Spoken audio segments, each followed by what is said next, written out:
Hello, everyone. Thank you for joining us today for this installment of the Drinking Water State Revolving Fund and Capacity Building in Action webinar series. Today's topic is protecting drinking water sources with the DWSRF set-asides. My name is Kara Goodwin from EPA headquarters, and I will be moderating and presenting on today's webinar. First, I'd like to go through some housekeeping.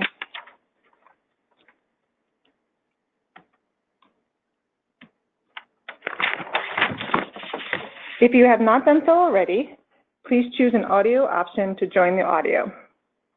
We encourage you to ask questions throughout the presentations.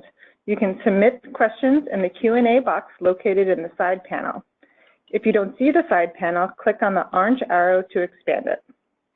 We will have a single question and answer period at the end of all the presentations. The presentation slides are attached in the handout section of your webinar tool. They will also be emailed out following the webinar, and this webinar is also being recorded, and that recording will be available in a few weeks. I also wanted to remind those on the webinar that there will be no CEUs offered for this webinar.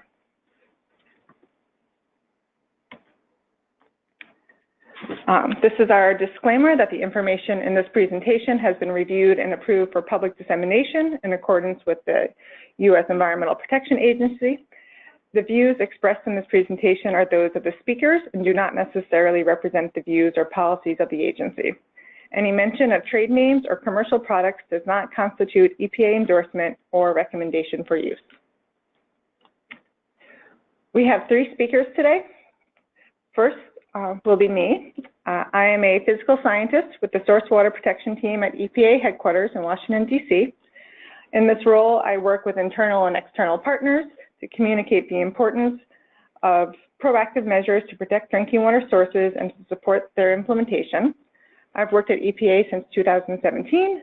Prior to EPA, I worked with the Oregon Department of Environmental Quality and spent several years in watershed research at EPA and the Cary Institute of Ecosystem Studies.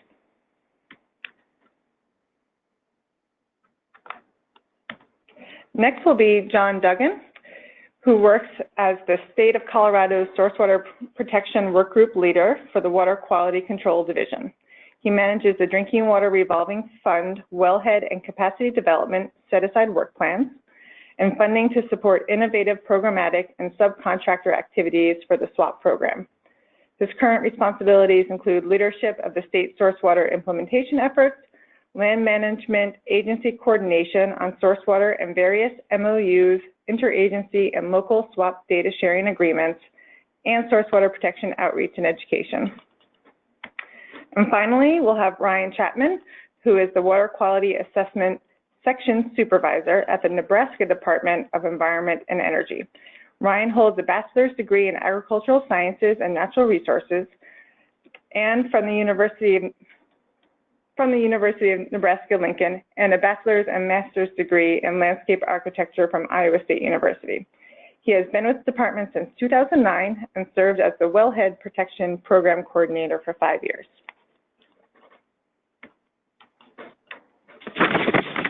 So thanks to all of our speakers for joining us today, and I will move into our first presentation.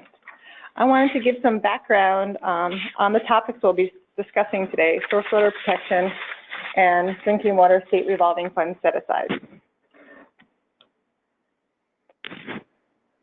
So why are we talking about source water protection in the context of the DWSRF, which is traditionally an infrastructure program? Source water protection is the first defense in a multi-barrier approach to safe drinking water. Preventative measures to protect surface and groundwater quality can protect public health and reduce the treatment burden for drinking water utilities.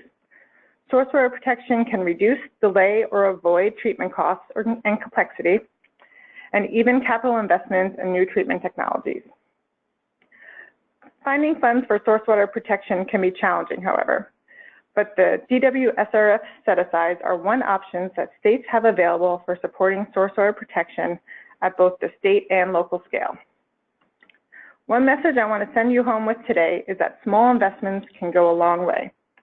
Set-aside funds can be used for a variety of source water protection activities, including developing source water protection plans. A thoughtfully and thoroughly assembled plan can open the door for other funding opportunities and investments, as Ryan Chapman from Nebraska will talk about later on. Source water protection is a collaborative effort, and I encourage you to consider how best to integrate set-aside funded activities into your source water protection strategies. And finally, larger capitalization grants for the states means that more money is available for set-aside use.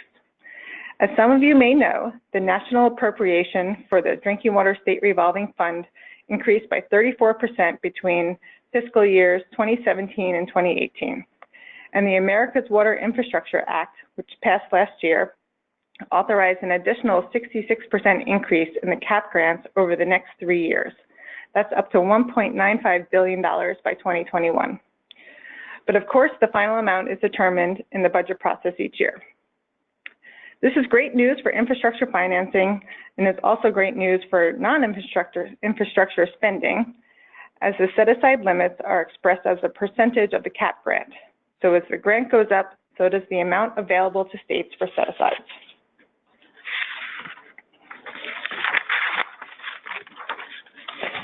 When the DWSRF was established, it was with the understanding that not all drinking water problems can be fixed with new or improved infrastructure. The set-asides are an essential part of the DWSRF program and were created by the 1996 Safe Drinking Water Act amendments. They are intended to provide states with flexible tools to assist water systems and improve public health protection, to extend and enhance the impact of DWSRF funding, and to sustain the day-to-day operations of states' drinking water programs. So a few things to point out about the set-asides is that they are optional for states. States can decide which set-asides they use and how much of the eligible or the allotted amount they choose to use, and that money is managed by the states. Taking money through the set-aside programs is a trade-off with the loan fund. Money that is used for set-asides is not used for loans and therefore does not revolve back into the loan fund. The set-aside programs have different eligibilities than the loan program, and these set-asides are unique to the Drinking Water State Revolving Fund. The Clean Water State Revolving Fund does not have set-asides available. There are 4 different set-asides available to the states, which I have listed out here. For this presentation, I'll be focusing on the last 2, which are the ones most commonly used to support source water protection activities by the states. So the first one I'll talk about is the State Program Management Set-Aside, also known as the 10% set-aside. And this can be used for the development and implementation of drinking water protection, capacity development, operator certification, and source water protection programs.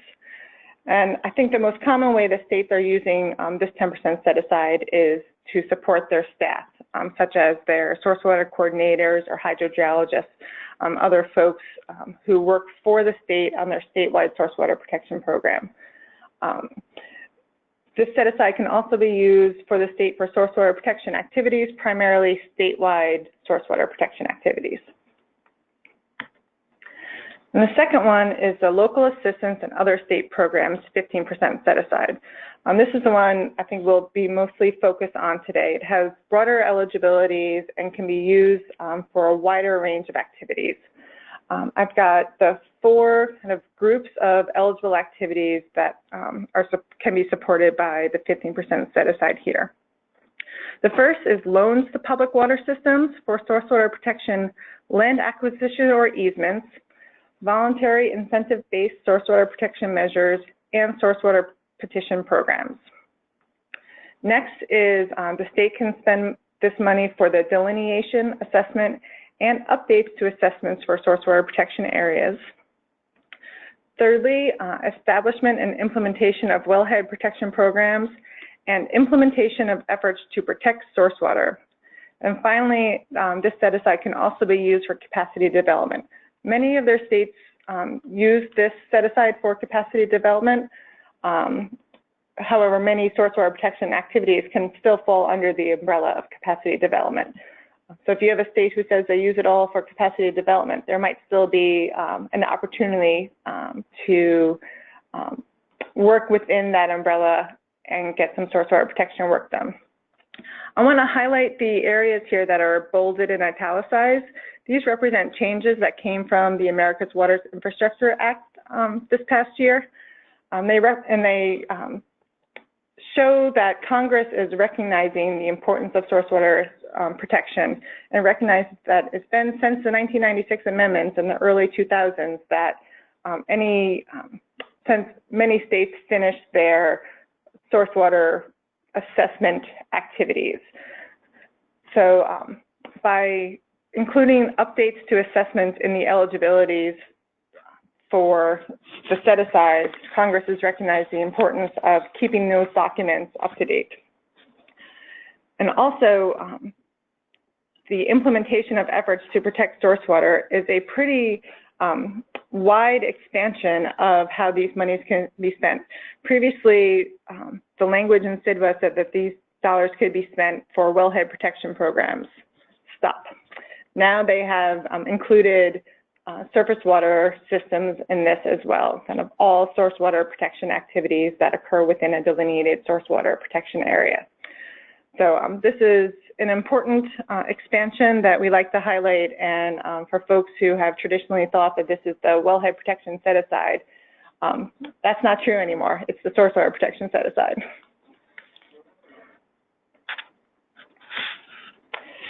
So I wanted to give some examples of what kind of activities in the past have been used for the 15% set-aside. Developing source water protection plans is one that we are fully endorsing at this point in time. As you will see, investing money into doing a thorough source water protection plan can provide you opportunities to access and leverage other funding sources. So this is a great way to spend what might be limited funds in your source water protection program. Invest in your source water protection program through development of these plans can help you grow your program by leveraging other resources. Many states run small grant programs that allow them to transfer the money from the state to local organizations. That's another point that I want to make, is that except for the first eligibility under the 15%, those loans to public water systems, otherwise the money is not restricted to go to utilities. So many states use a small grant program to facilitate this, where the money can go to local watershed groups, local governments. The money can also provide technical assistance through third-party providers. It also can be used for implementation of best management practices, updating source water assessments, particularly with new GIS technologies that have grown over the last 20 years. Some states use the money for development of local ordinances. And finally, of course, public outreach and education is always important when it comes to source water protection. I wanted to leave you with some resources. As I mentioned in the beginning, these slides are attached to the webinar, will be emailed out to you, and this webinar is being recorded, so don't feel like you need to rush and scribble down these URLs, but I wanted to let you know what is available. Both the Drinking Water State Revolving Fund and the Source Water Protection Program at EPA have program websites. We have put out a fact sheet on the topics that will be discussed today with some case studies. We put that out a few months ago, and that is available on both program websites, as well as more broadly, the DWSRF has an eligibility handbook. I will say that this has not yet been updated with the changes from OEA. So if you see something in there that says that the set-asides cannot be used for surface water, that is no longer the case, but we are actively working on updating that handbook. But there's a lot of other really useful information in there. So with that, I'm going to pass it off to John Duggan in Colorado. We are holding all questions to the end. So I look forward to hearing from folks then.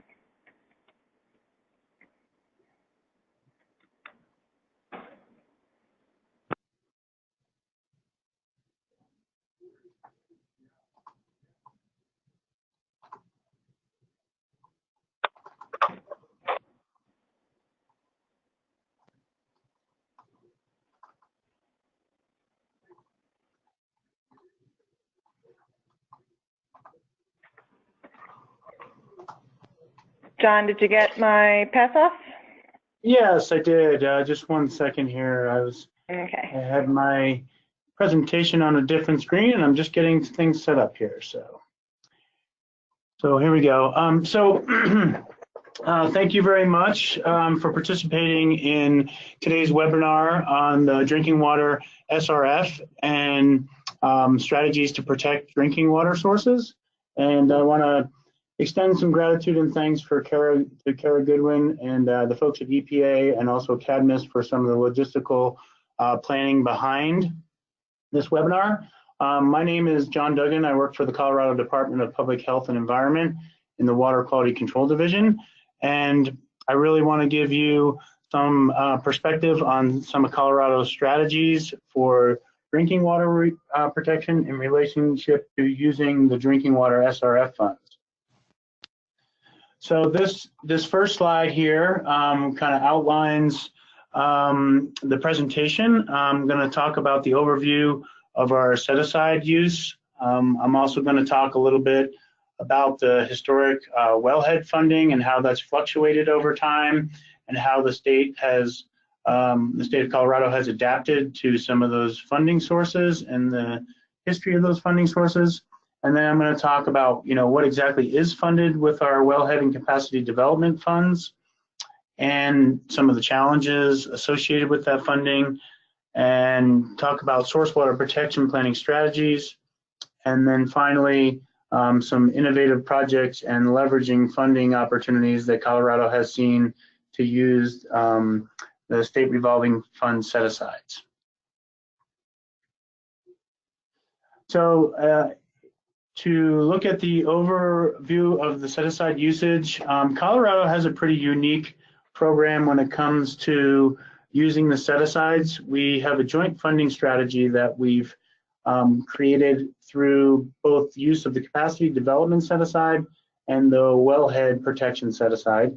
And we've combined those two set-asides into one local assistance work plan to support protection of drinking water supplies. So we do utilize the full 15% that Kara was referring to of the CAP grant for the local assistance set-aside use. And basically we have that 15% divided into using 10% annually for capacity development and 5% annually for wellhead protection. And the combination of those two funding sources help us implement the source water protection strategies that Colorado uses. To give you an understanding of some of those annual funding appropriations, in 2019, the CAP grant was about $21,946,000, and of that $21,946,000, the CAP dev portion of it was $2,194,600, and the wellhead portion was just over $1 million at $1,097,000. So we estimate that in 2020, we'll essentially have about the same funding amounts, and that is designated in our work plan. And we have seen the wellhead funding fluctuate quite a bit over time, and that's one of the challenges that I'll talk about a little bit later in my presentation. And that wellhead protection funding has fluctuated between $750,000 a year to $1.2 million a year. And in relationship to CAP Dev funding, we have a lot of activities that are supported from the CAP Dev funding source, and so we've designated about $300,000 to go towards source water protection planning activities. And as Carol was mentioning, there has been changes to the DWSRF that includes using the wellhead set aside for surface water-based systems, but previously that was not the case, and so we had to get creative and use capacity development funding for surface water-based systems.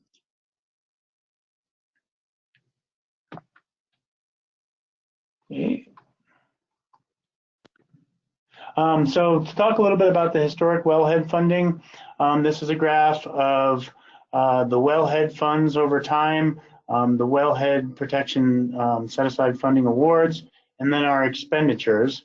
And a couple things to point out on this graph is you see basically in 2005, we implemented the protection phase of the source water protection program, and we had quite a bit of additional balances in the wellhead funding at that particular time. They had been building up for a number of years. So we were trying to come up with some creative strategies to spend some of those fundings and get the money to directly to public water systems to implement source water protection activities. And you can see basically in about 2008, we began our small grant program that funds public water systems and local governments to conduct protection planning and also to implement best management practices. And you can see from 2008, our wellhead expenditures began to significantly increase because we were giving about $120,000 a year out in grants. But you can also see during that time frame that the wellhead awards had started to diminish. So that's resulting in a decline in our remaining wellhead protection balances, and I'll talk a little bit more about the challenges with that to support the program moving forward. So what exactly is funded under our wellhead protection and capacity development set-asides? There's a lot of drinking water program staff ranging from managers. We have a coaching and training work group that's funded by it. All of the source water protection staff. We also have some of our field services staff that does our sanitary survey inspections and our wastewater treatment facility inspections. There are design reviews that are done by engineering staff. The sanitary surveys is supported by those funding sources, and also groundwater under direct influence evaluations for systems being groundwater but under the influence of surface water. We also support external contracts. Our main contract is with our partners in Colorado Rural Water Association, and they do a lot of public water system training, outreach and education, and solicitation for grant program participation to get the water providers to do source water protection planning. We also have grant funding sources that go directly to the public water systems for source water protection planning, and also substantial implementation of best management practices. And you know, Colorado is rather unique in that every one of our source water protection plans are not just planning documents, but we make sure that they designate a portion of the money to substantial implementation of best management practices to protect the water resources. We also use portions of this funding for pursuing drinking water excellence grants for water systems that are striving for excellence in all aspects of their operational capacities and also in source water protection. Drinking water design reviews are also utilized, and then we have a few different innovative projects and other uses that I will talk about a little bit later in the presentation. So as you can see, you know, there's quite a bit of activities that are supported by the wellhead protection set-aside and the capacity development set-asides. And so there's a large diverse range of activities, and there's also a lot of staff and state FTE hitting both funding sources. That has definitely been a challenge with all of those activities hitting both of those funding sources. And the other challenge that has happened with funding is that we have directives to spend down those historic balances as we receive the grants in 3 years. And so back on the previous graph that I showed, at one point in time we were getting about $750,000 a year in wellhead protection funding, and we were spending about 1.2 to 1.3 million per year. So those historic balances got spent down pretty fast, and then we had to spend those funding sources within the first 3 years of receiving them. So it's been difficult to rely on the fluctuating SRF funds, but as Kara mentioned before, those SRF funds and the capacity development funds are scheduled to increase, so we're hoping for more funds to support these state FDEA and contracts. As a result of the funding kind of staying level and going down, we've had to reduce some of our contract funding and also seek alternative funding sources. One kind of unique philosophy that Colorado has adopted is to look at clean water and drinking water administrative fees from the SRF loans. And we've been successful in utilizing some of those administration fees from the loan dollars for both wastewater and drinking water infrastructure projects to fund some other activities, and I'll talk about that in a little bit. So essentially our source water protection planning set-aside strategies, our staff is funded at 70% wellhead and 30% capacity development funding, so we have split funding sources there. I mentioned we have a statewide grant program for public water systems and local governments. Those grants are $5,000 each. We give around 14 grants a year. Previously, we were giving out quite a bit more at about $120,000 per year and 24 grants. I mentioned also that a portion of our grant funding, typically we designate about $1,000 to $1,500 towards substantial implementation activities for source water protection, and you can see the list of activities that would be included in that, but some spill kits, and we've worked on a lot of outreach and education activities. We've looked at chlorine and chloride impact studies, and also septic inspections and pumping and those types of things. This funding strategy also supports the contract with rural water and some other innovative projects, which are the wildland fire decision support system, which I'll talk about in more detail in a little bit, and wildfire risk reduction. And then also we coordinate with county emergency management agencies to provide data on source water locations and ways they can protect resources when they have emergencies. We've also worked with county governments to establish memorandums of understanding to implement source water protection and best management practices. Okay, some of the more innovative projects that Colorado has done. We have worked on wildfire risk reduction, and for those of you that are not familiar with the wildland fire decision support system, that is a system that the U.S. Forest Service uses to identify resources at risk during wildfires.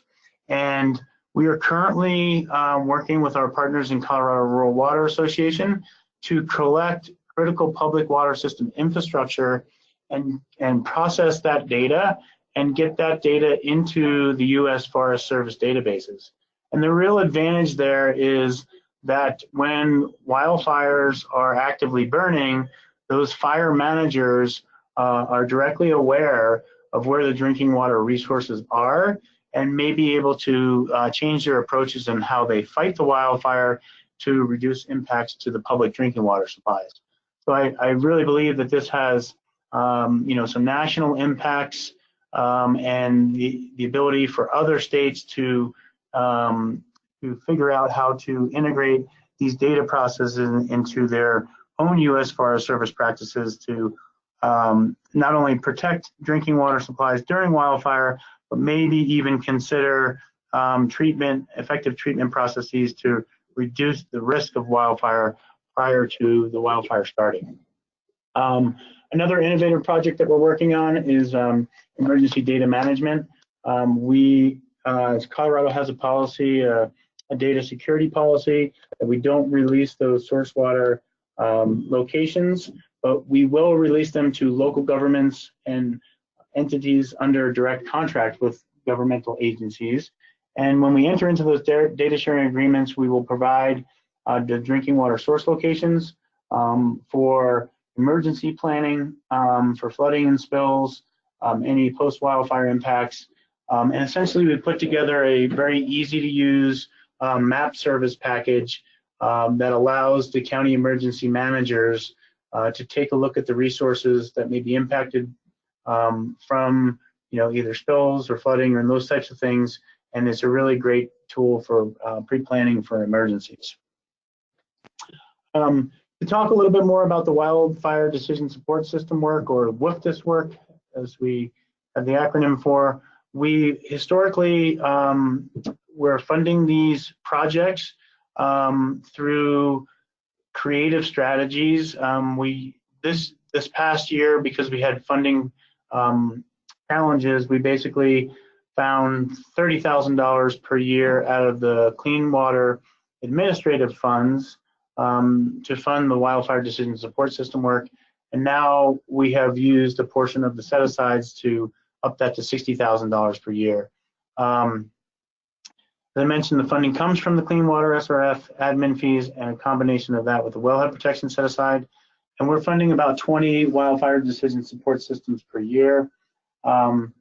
There's a need for substantially more funding. Colorado does have about 850 community water systems, and we would like to get all of those source water areas and the critical water system infrastructure into the U.S. forest databases.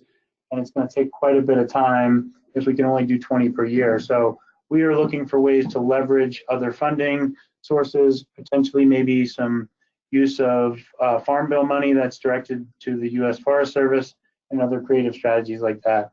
And also, like I mentioned, I think this has national implications and needs for other states. This is an example of our wildfire decision support analysis. And you can see we have 3 tiers of how we analyze criticality to public water systems in relationship to their drinking water sources.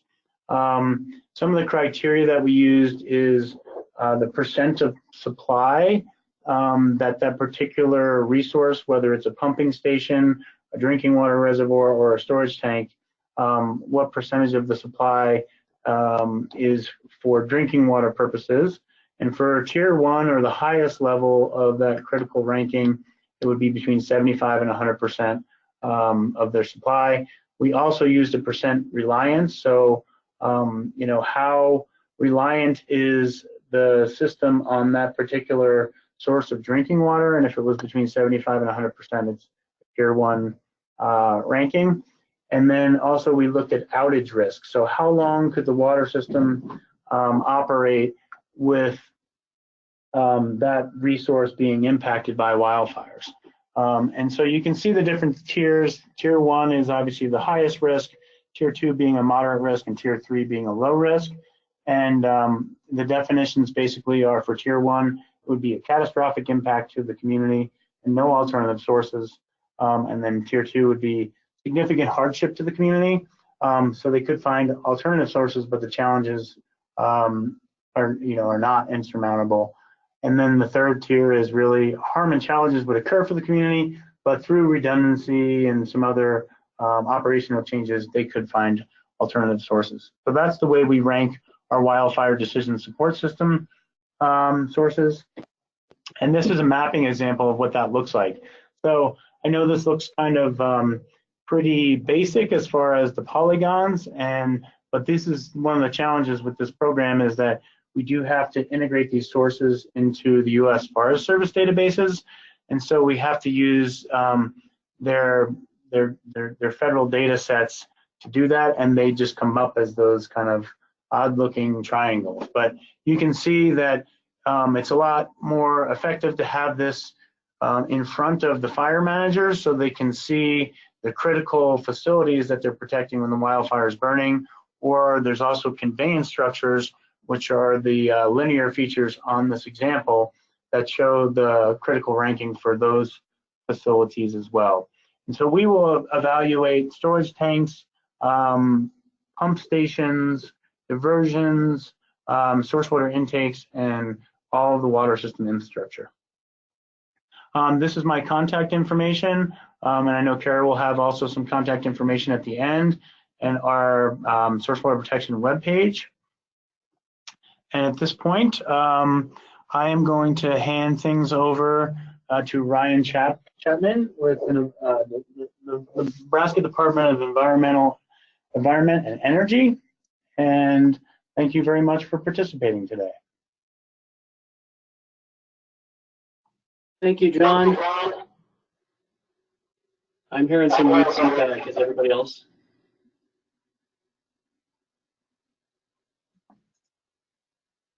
Can you guys hear me okay? That's better, Ryan. I think the echo's gone. Okay, awesome. Thanks, guys. So let me figure this technology out here for a sec. Like John said, I'm Ryan Chapman with the Nebraska Department of Environment and Energy. John is just our neighbor there to the west, but I think you can see how our programs are set up very differently, based on different needs and resources. And I think that's one thing that's great about the SRF structure is that it does give states that flexibility. So we'll go, I think, yep. So today I'll be discussing how Nebraska uses these three resources of funding for drinking water protection and conservation activities. And I'm going to apologize. I use drinking water protection and wellhead protection and source water protection. I tend to use them kind of interchangeably, so I apologize on the terminology there. The first one that I'll be talking about is the Clean Water Act, Section 319, non-point source funds. Then I'll be talking about some drinking water state revolving funds, the 15% set aside, as was previously mentioned in the last two presentations. And then finally, I'll touch very briefly on some USDA programs, the National Water Quality Initiative, and then the newish 10% source water protection provision that comes out of the Farm Bill. So to frame the rest of my presentation and better understand why we do what we're doing in Nebraska, I'd like to draw your attention to the map that shows community public water systems in Nebraska that supply their own water. We have 522 of those, and the dot size corresponds to the population served. The blue dots are groundwater systems, orange are systems under the direct influence of surface water, and the red ones are surface water systems. The median community public water system in the state is 325 individuals. So lots of really small systems and lots of groundwater in the state, pretty much dominated by groundwater except for our two bigger systems. And the other thing I'd like to point out is we're pretty integrated in the department. My department covers most all of the Clean Water Act programs and the Safe Drinking Water Act program. So we're all pretty integrated, and we're a pretty small staff that wears multiple hats. So the top, I'm just going to point a couple of these out here quick. The top left chart there kind of shows our one and only person that does wellhead protection, source water related stuff, and she also does 319 projects that relate back to drinking water. So a couple of us help her, as needed when the timing's right. But other than that, she's kind of the only dedicated FTE to do wellhead protection, source water protection type of stuff. And the other thing that I'd like to point out, the right three charts there, we have three liaisons with some outside entities. The first one there is our NRCS liaison. She helps with the NWQI, which is the National Water Quality Initiative. I'll talk about that in a little bit. She helps to integrate some state priorities with some NRCS programs, and she helps with some reduction reporting that we have to do for our 319 program. Our second liaison is one that we have with the Nebraska Association of Resources Districts, and that's the association that represents our 21 natural resources districts. It's kind of Nebraska's version of soil and water conservation districts, except in our case, they're organized by large watersheds, and they have taxing authority. And I think the most important thing to you guys and to us here is that they are the major partners in our 319 non-point source projects. So they're usually the partners that come to us and ask for money, and she helps kind of coordinate some of those projects and get those guys on board to do some things. And then the last liaison that we have that we help to fund is through the University of Nebraska Extension, and she helps us out with a lot of information and education programs and really keeps us plugged into kind of university research and assistance that they're doing through Extension, and helps mediate the two of us. So to begin with the Clean Water Act Section 319 program, it can get pretty complicated, and I'll try to keep it at the 1,000-foot level or the 5,000-foot level. But it's important to know that in order to do on-the-ground best management practices, the area needs to be included in what the EPA folks call a 9-element watershed management plan. And we'll talk about that. That'll come up quite a few times here in a little bit. And there's always exceptions. The major differences and minor differences between states, but generally you need to know that you have to have one of those plans in order to spend money. So in Nebraska's case, that means roughly about $1.4 million a year is spent in those colored areas on the map, and it's even more complicated than that. It's portions of those colored areas. But I think, you know, for what we're talking about today is that, you know, roughly only a third of the state is eligible to spend at this current time that $1.4 million. So we're gonna zoom in on one of these and talk about our first groundwater-based 9-element plan, which also happens to be the first in the nation. So this is where it all started. Like I said, first in the nation. It was made possible by some 2014 guidance changes by EPA 319 program there. We call it the Brazil Groundwater Management Area. It's a huge area. It's 756 square miles, nearly 500,000 acres. It encompasses 3 different counties, 4 natural resources districts, and 8 wellhead protection areas. If you look at the map there, some of those kind of colored weird areas, the pink areas there are 20-year time of travels for those 8 community public water systems, and the blue areas are what we think might be the 50-year time of travels without modeling it there. So that's you know, kind of some nuts and bolts there. The Brazil area has had a long history with high nitrate concentration. It's home to the first community reverse osmosis treatment plant in the state, and multiple university studies beginning all the way back to the 80s. The Brazil project became the nation's first EPA-accepted groundwater-focused alternative to a 9-element watershed management plan. And once again, that was made possible after that 2014 guidance came out.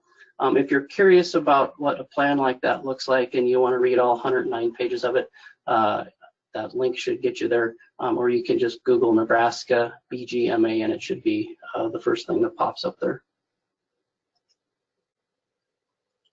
So back to our big map here, we got to talking about the Brazil plan, and that's a huge area. So what if you're an individual public water system that was interested in tapping into some 319 funds to do BMPs in your wellhead protection area, but you weren't covered by one of these larger plans? So we got to thinking and sitting around and thinking, boy, how would an individual water system be able to do this? So we came up with a process that integrated our traditional wellhead protection plans to include the required elements needed for EPA approval. We're calling those plans drinking water protection management plans. There are some stars on this map. I think there's 8 of them that show where we have these community wellhead protection plans in place, either approved or in various stages of development. The slides list the general requirements for these plans. I won't read them except for mentioning that one of the requirements is to model groundwater out to 50-year time of travel using a 3-dimensional model. Typically, that's ModFlow that's used. And this is generally the biggest expense in these plans. The plans typically, the ones that we've supported, cost $50,000 plus. And typically it's a consulting firm that the communities, you know, bid that out to. So for the existing 8, we've used a variety of funding sources for the planning process.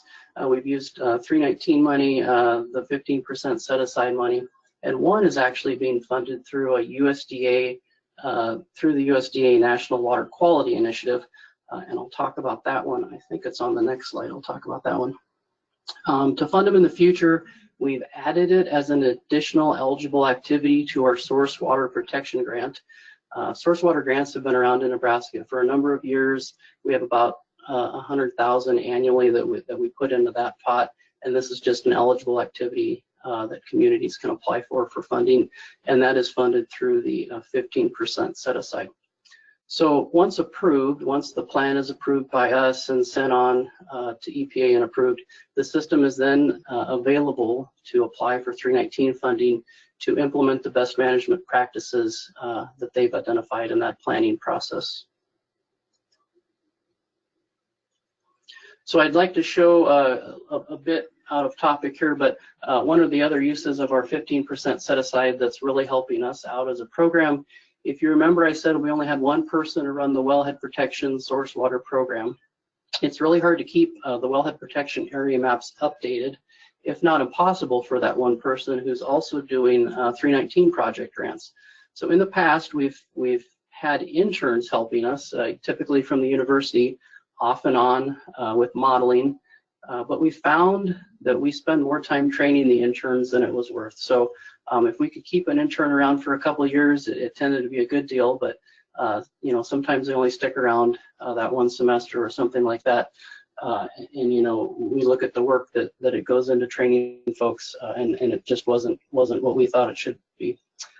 So an opportunity kind of landed in our laps as a local consulting firm came up with a solution for us after working with them on another project.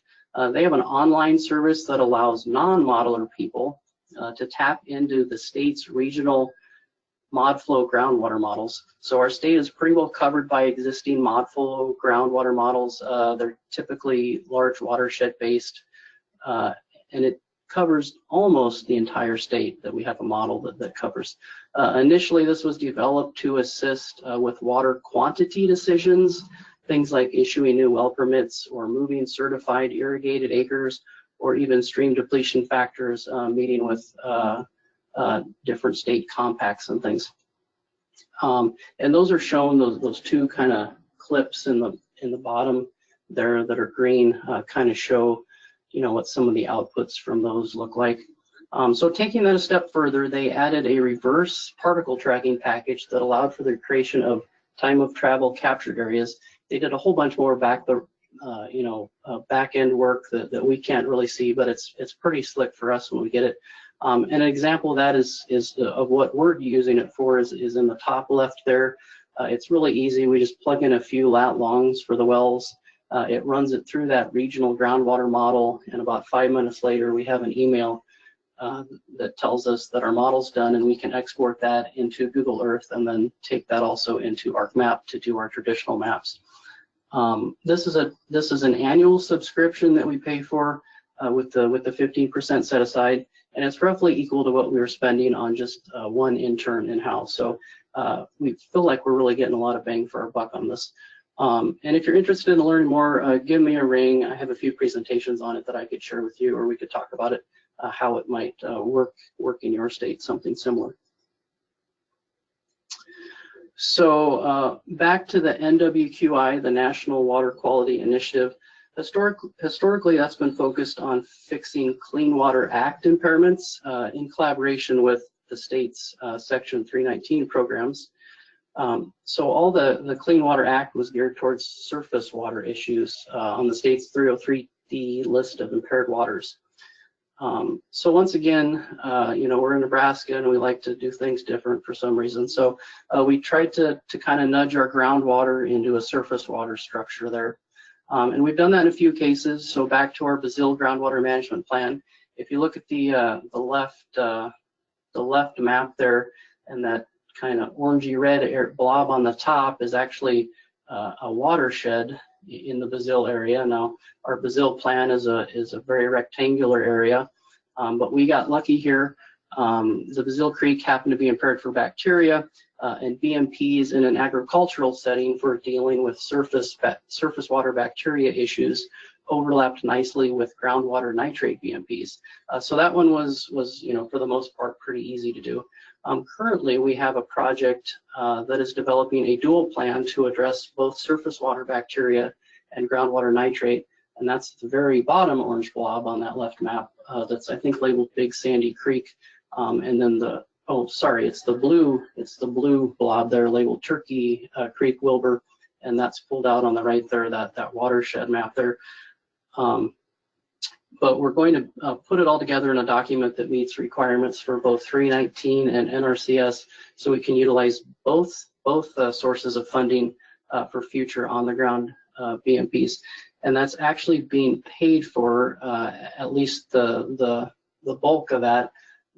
Some of the modeling NRCS paid for through that NWQI money that they had. We're going to internally kind of bring it together and do some of the writing for it and get it submitted. And that's our plan there.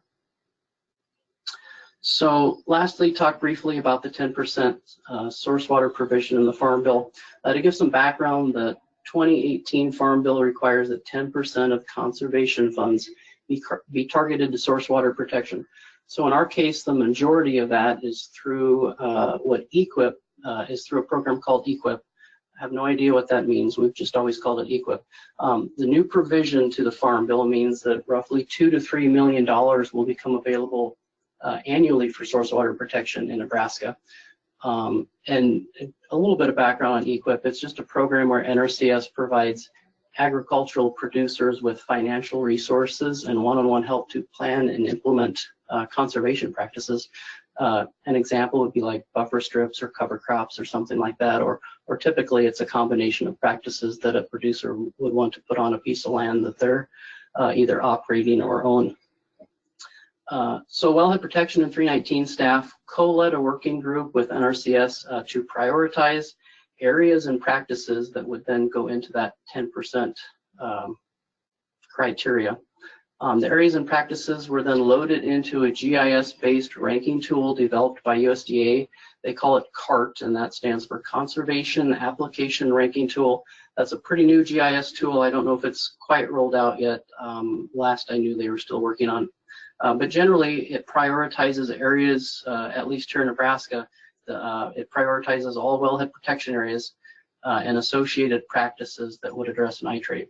And there's some different things that are prioritized, but basically it's just those wellhead protection areas. The GET model, that groundwater delineation tool that I mentioned on the previous slide, that was funded with the 15% set aside, will also be used to expand the eligible wellhead protection areas from the typical 20-year time of travel to the 50-year time of travel, allowing for additional acres to be eligible in this 10% provision, I guess. So as maps are developed by this model, we'll provide those to NRCS with the 50-year shapefile so that they can extend the amount of land eligible for source water protection and prioritization. This collaboration between funding sources opens up new avenues to higher levels of protection. So as I alluded to earlier, we have established relationships with NRCS staff, and those really paid off here. So to wrap it up, I feel that the success that we have had has a lot to do with the small size of our agency and how many folks in our agency wear multiple hats. We are forced to work together to get anything done. There's been a lot of great ideas discussed through the cube walls and in the break rooms, and with a little bit of creative thinking, we've been able to come up with some very successful projects. So when resources are thin and the task seems inevitable, ask your partners, what can you do? It's amazing to see what we can do together. I think that's the end of my slideshow there.